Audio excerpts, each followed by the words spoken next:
Dear student, back to back my channel self study teacher Guru में आपका हार्दिक स्वागत है। बच्चों, आज हम आप लोगों के लिए लेकर आए हैं यूपी बोर्ड एग्जामिनेशन 2023-24 यानी क्लास 12 सब्जेक्ट फिजिक्स से संबंधित चैप्टर बाय चैप्टर। ठीक है, क्या है चैप्टर बाय चैप्टर? तो चैप्टर है आपका क्या है बच्चों? किरण प्रकाशी। ठीक है, लेसन नंबर 9 है किरण प्रकाशी से संबंधित आपको आप बताएंगे, जो एग्जाम में बिल्कुल आपके लिए कारगर साबित होगा। चलिए, क्या है किरण प्रकाशी चैप्टर लेसन, आइए देखते हैं क्या है। सबसे पहले इसमें आता है बच्चों अवतल लेंस। ठीक है, अवतल लेंस आप जानते होंगे, सभी लोग जानते होंगे कि अवतल लेंस क्या होता है। तो देखिए क्या है अवतल लेंस क्या है अवतल लेंस प्रथम फोकस। ठीक है, आइए क्या है देखिए, लेंस के मुख्य अक्ष पर क्या है बच्चों? लेंस के मुख्य अक्ष पर स्थित वह निश्चित बिंदु जिसकी ओर केंद्रित होती हुई प्रकाश किरणें अपवर्तन के पश्चात मुख्य अक्ष के समांतर हो जाती हैं, अवतल लेंस का प्रथम फोकस कहलाता है। क्या कहलाता है बच्चों? अवतल लेंस का प्रथम फोकस कहलाता है। ठीक है, आगे देखिए, उसके बाद आता है कि प्रकाश के अपवर्तन के लिए न्यूटन का सूत्र क्या है? प्रकाश के अपवर्तन के लिए बच्चों न्यूटन का सूत्र क्या होता है? देखिए, तो न्यूटन का सूत्र होता है x1 x2 बराबर f1 f2। ठीक है, क्या है x1 x2 बराबर f1 f2। तो x1 इसमें क्या होगा बच्चों? f1 जो होगा है क्या होगा? फोकस से वस्तु की दूरी। क्या है? फोकस से वस्तु की दूरी। ठीक है, फोकस से वस्तु की दूरी। तो जो x1 है बच्चों क्या होगा? प्रथम फोकस दूरी होगी, और x2 होगा वो द्वितीय फोकस दूरी होगी। ठीक है, अब इधर देखिए f1 f2, ये क्या होगा? ये आपका होगा फोकस से प्रतिबंध की दूरी। ये क्या होगा आपका? फोकस से प्रतिबंध की दूरी। तो देख ये क्या है? ये आपका f1 प्रथम हो जाएगा और f2 आपका द्वितीय हो जाएगा। ठीक है, आगे देखते हैं, आइए। निकट दृष्टि दोष क्या है बच्चों? निकट दृष्टि दोष। आइए क्या होता है निकट दृष्टि दोष, बताते हैं आपको। इस दोष से युक्त नेत्र द्वारा मनुष्य को समीप की वस्तु तो स्पष्ट दिखाई देती है, यानी पास की वस्तु जो होती है बच्चों वो साफ दिखाई देती है, परंतु दूर की वस्तु स्पष्ट या साफ नहीं दिखाई देती है। अर्थात नेत्र का दूर बिंदु अनंत पर न होकर समीप आ जाता है। इस दोष को दूर करने के लिए अवतल लेंस का प्रयोग किया जाता है। किसका प्रयोग किया जाता है बच्चों? अवतल लेंस का प्रयोग किया जाता है या करते हैं। ठीक है, उसके बाद आपका आता है कि परावर्ती दूरदर्शी क्या होता है? ये इस दूरदर्शी में दूर स्थित किसी वस्तु का क्या है?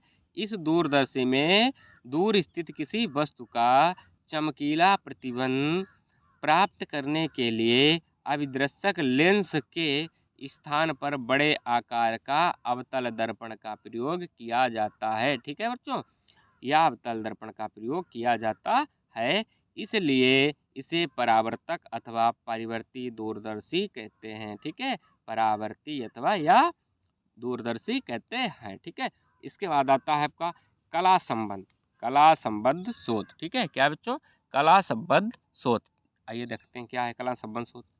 ऐसे दो तरंग कला संबद्ध शोध है। ठीक है, ऐसे दो तरंग उत्पादक स्रोत जिनकी प्रारंभिक कलाओं का अंतर समय के साथ स्थिर बना रहता है। ठीक है, क्या बना रहता है?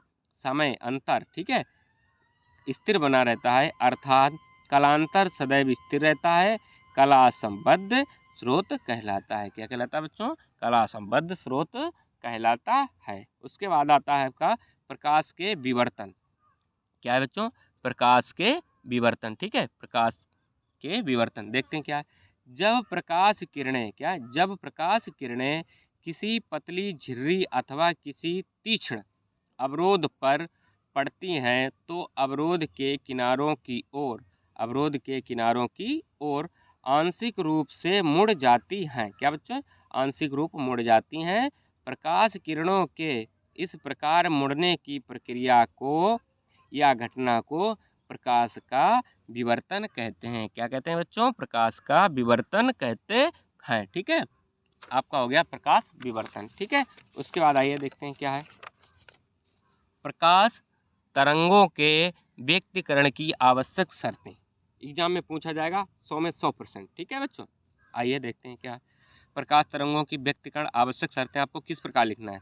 आइए सबसे पहले लिखेंगे कि प्रकाश तरंगों के व्यक्तीकरण की आवश्यक शर्तें निम्न इस प्रकार हैं। ठीक है, क्या है, निम्न इस प्रकार हैं। तो सबसे पहले देखिए आपको पॉइंट में लिखना है।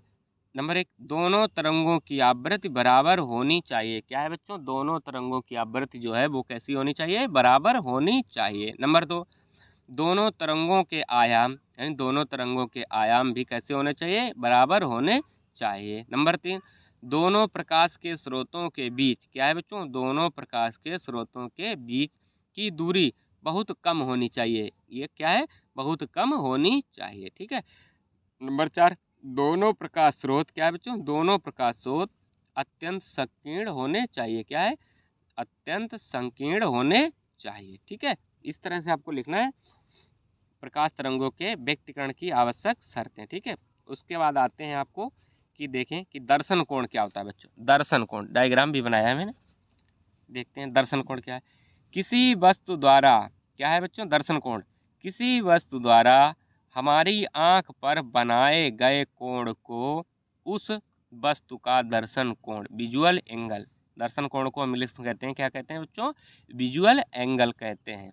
किसी वस्तु का हमारी आंख को बड़ी अथवा छोटी दिखाई देना, किसी वस्तु का हमारी आंख को छोटी या बड़ी दिखाई देना वास्तव में ही उस वस्तु के दर्शन कोण पर निर्भर करता है। क्या करता है बच्चों, उस वस्तु के दर्शन कोण पर निर्भर करता है। ठीक है, देखिए डायग्राम बनाए। ठीक है, दर्शन कोण जितना बड़ा होगा बच्चों, ठीक है, क्या है कि दर्शन कोण जितना, यानी हम जो देखने का दर्शन कोण जो भी हो वो जितना बड़ा होगा बस उतनी ही बड़ी दिखाई देगी। ठीक है, देख लीजिए जो डायग्राम बना बच्चों, ये आँख है आपकी, यहाँ पे क्या बनी, आँख बनी।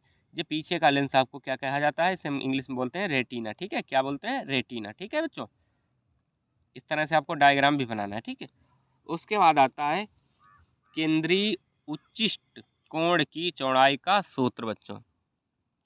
केंद्रीय उच्चिष्ट कोण की चौड़ाई का सूत्र देखिए किस तरह से आपको इसको भी निकालना है।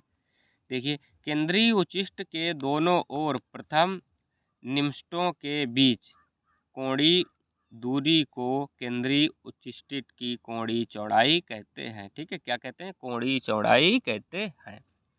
यदि विवर्तन कोण थीटा तथा तीव्रता आई के बीच जो वक्र, क्या है बच्चों, जो वक्र, क्या है, वक्र खींचा जाए वो चित्र के अनुसार प्राप्त होगा। जो भी वक्र खींचा जाएगा वो चित्र के अकॉर्डिंग ही बनेगा। ठीक है बच्चों, देखिए चित्र मैंने भी बनाया है, थोड़ा भी दिखाएंगे कि प्रथम निम्नशिष्ट केंद्रीय उच्चिष्ट के दोनों ओर उस कोण थीटा की दिशा में पड़ते हैं। क्या पड़ते हैं बच्चों, थीटा की दिशा में पड़ते हैं। ठीक है, अतः ई बराबर क्या है, ई साइन थीटा बराबर लेमडा, क्या है बच्चों, ई साइन थीटा बराबर लेमडा या साइन थीटा बराबर लेमडा अपान ई। ठीक है, लेमडा अपान ई। यदि कोण थीटा छोटा हो तो साइन थीटा सर्वांग सम बराबर थीटा होगा। ठीक है, क्या होगा, साइन थीटा बराबर सर्वांग थीटा। अतः थीटा बराबर लेमडा अपान ई, क्या होगा, थीटा बराबर लेमडा अपान ई।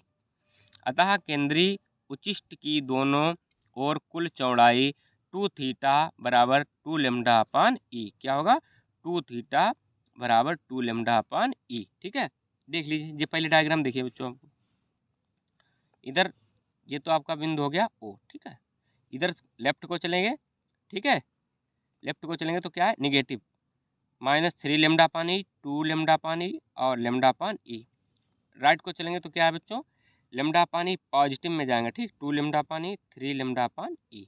ठीक है, जो ये है इसे हम क्या कहेंगे, मुख्य उच्चिष्ट, क्या है, मुख्य उच्चिष्ट है बच्चों। ठीक है, फिर निम्निष्ट हो गया, निम्निष्ट माने छोटा। ठीक है, उसके बाद ये हो गया आपका गौड़ उच्चिष्ट, क्या है, गौड़ उच्चिष्ट। ठीक है, देखते हैं क्या है, आइए।